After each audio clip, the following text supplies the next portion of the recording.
اعوذ باللہ من الشیطان الرجیم، بسم اللہ الرحمن الرحیم۔ الصلاۃ والسلام علیکہ یا سیدی یا رسول اللہ وعلی آلک وصحابک یا نبی اللہ۔ الصلاۃ والسلام علیکہ یا سیدی یا رسول اللہ وعلی آلک وصحابک یا محبوب رب العالمین۔ نحمدہ ونصلی ونسلم علی رسولہ الکریم، اما بعد فاعوذ باللہ من الشیطان الرجیم، بسم اللہ الرحمن الرحیم۔ حضرات محترم، حضور علیہ الصلاۃ والسلام کا ذکر کیا جا رہا تھا اور آج بھی اسی موضوع پر گفتگو ہوگی۔ نبی پاک علیہ الصلاۃ والسلام کی شان کے حوالے سے ابو نعیم نے دلائل النبوت میں سند کے ساتھ روایت کیا ہے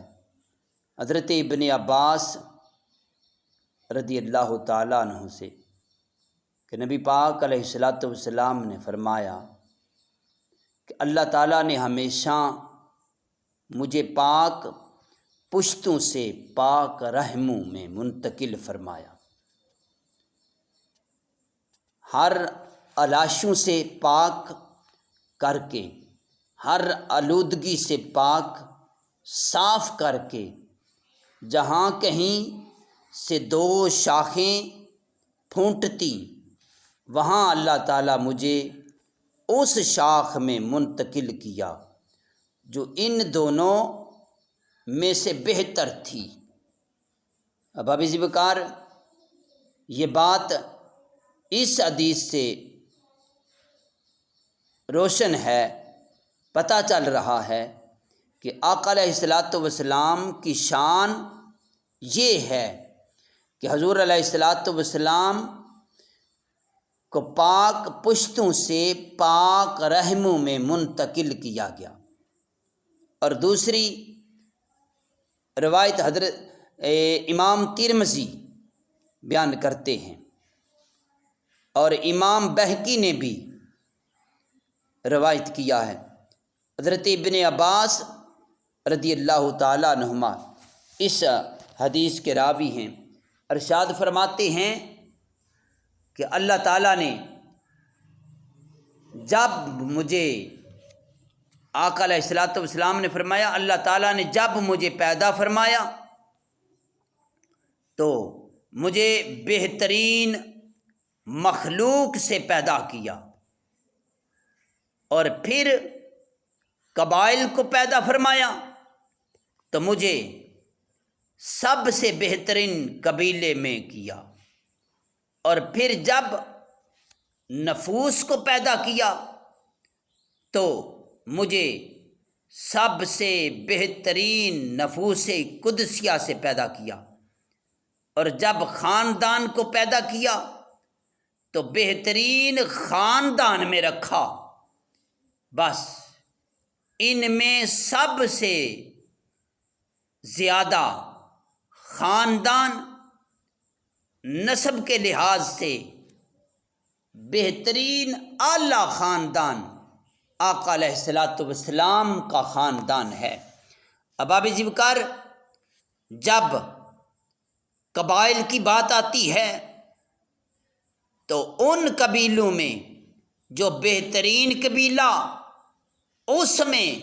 آقا علیہ الصلاۃ والسلام کو رکھا، اور نفوس قدسیہ کی بات آئے تو جو بہترین نفوس قدسیہ ہیں ان میں سے آقا علیہ الصلاۃ والسلام کے خاندان کو چنا۔ اب آپ اسی بکار امام طبرانی اوسط میں لکھتے ہیں، امام بہقی دلائل النبوہ میں لکھتے ہیں کہ حضرت سیدہ عائشہ صدیقہ بیان کرتی ہیں، کہتی ہیں اللہ تعالیٰ کے محبوب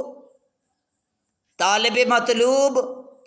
امام الانبیاء سید المرسلین رحمت للعالمین نے فرمایا کہ جبرائیل امین نے مجھے بتایا کہ میں نے زمین کے مشارق و مغارب کو دیکھا، زمین کے مشارق اور مغرب کو کھنگالا، مشرق اور مغرب کو کھنگالا، بس میں نے کسی مرد کو آقا علیہ الصلوۃ والسلام سے اعلیٰ نہیں دیکھا، کسی کو حضور علیہ الصلوۃ والسلام سے افضل نہیں پایا، کسی خاندان کو بنو ہاشم کے خاندان سے افضل نہیں پایا۔ احباب ذوالفقار، میرے لاجپال محمد صلی اللہ علیہ وآلہ وسلم کی یہ شان ہے کہ آپ کا خاندان بھی اعلیٰ،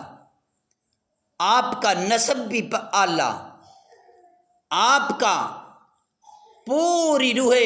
کائنات میں گھرانہ بھی اعلیٰ۔ اس لیے آقا علیہ الصلوۃ والسلام سب سے افضل ہیں۔ رب کائنات نے آقا علیہ الصلوۃ والسلام کے گھرانے کو بھی افضل بنایا، خاندان کو بھی افضل بنایا، اور جبرائیل امین اس بات کی تصدیق کر رہے ہیں کہ مشرق سے لے کر مغرب تک دنیا کو کھنگالا، آپ سے افضل کسی کو نہیں پایا۔ احباب ذوالفقار، میرے آقا علیہ الصلوۃ والسلام کی شان کے حوالے سے یہ چند حدیثیں آپ کی سماعتوں کے حوالے کی۔ رب کائنات کی بارگاہ میں دعا کرتا ہوں، رب کائنات ہماری اس حاضری کو اپنی بارگاہ میں قبول فرمائے، اور میرے دوست احباب جو اس پیغام کو سنتے ہیں، آگے دوستوں تک شیئر کرتے ہیں، مالک مولا کی بارگاہ میں دعا کرتا ہوں ان کو اجر عظیم عطا فرمائے، اور جو اس نیکی کے کام میں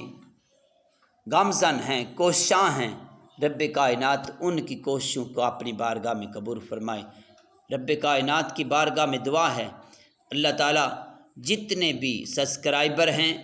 جتنے بھی ویورز ہیں، لائک کرنے والے ہیں، شیئر کرنے والے ہیں، مولا ان کی جو نیک دعائیں ہیں اپنی بارگاہ میں قبول فرما،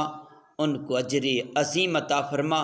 رب کائنات جو حدیث مصطفیٰ کو آگے شیئر کرتے ہیں، لائک کرتے ہیں، رب کائنات ان کی نیک تمنا، نیک خواہشیں اپنی بارگاہ میں قبول فرما، جو پریشان ہیں ان کی پریشانی کو دور فرما۔ صلی اللہ تعالیٰ علی رسول خیر خلق محمد وعلی آلہ وصحبہ اجمعین، آمین برحمتک یا ارحم الراحمین۔